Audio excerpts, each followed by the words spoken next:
ఘడియవో జన్మగా నే గడుపుతున్నానని ఈ మహిమ నీదేనని నీకైనా తెలుసాని నీకు చెప్పాలని ఒకే ఒక మాట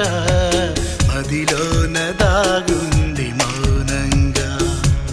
ఒకే ఒక మాట పెదవో పలేనంత తీయంగా నా పేరు నీ